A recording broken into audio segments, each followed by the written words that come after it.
सभी को मैं दिल की गहराइयों से 15 अगस्त की मुबारकबाद पेश करती हूँ। आज मैं जश्न आज़ादी के मौजू पर लब कुसाई करने जा रही हूँ।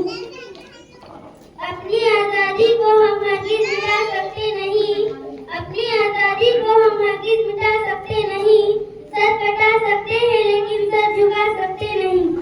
आज हम सब यहाँ एक बहुत ही अहम और मुबारक मौके पर जमा हुए हैं और वह है 15 अगस्त यानी हिंदुस्तान का यौम आज़ादी।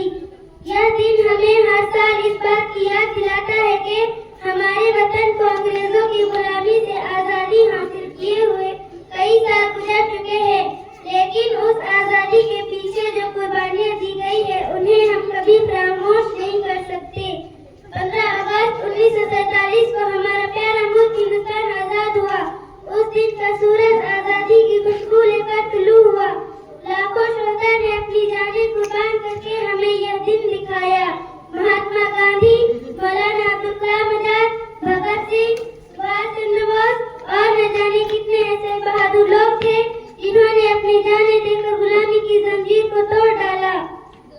मेरे अजीज साथियों, आजादी सिर्फ झंडा लहराने या तराना गाने का नाम नहीं, बल्कि आजादी एक बहुत बड़ी जिम्मेदारी है।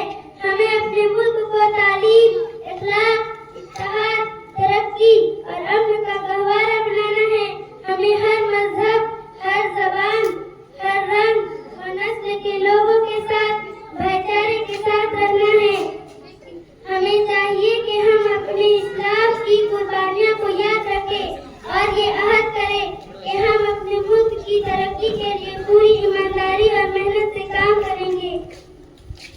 आखिर में मैं सिर्फ इतना कहूँगी कि आओ मिलकर ये अहद करें, वतन को सर बुलंद करें। आओ मिलकर ये अहद करें, वतन को सर बुलंद करें।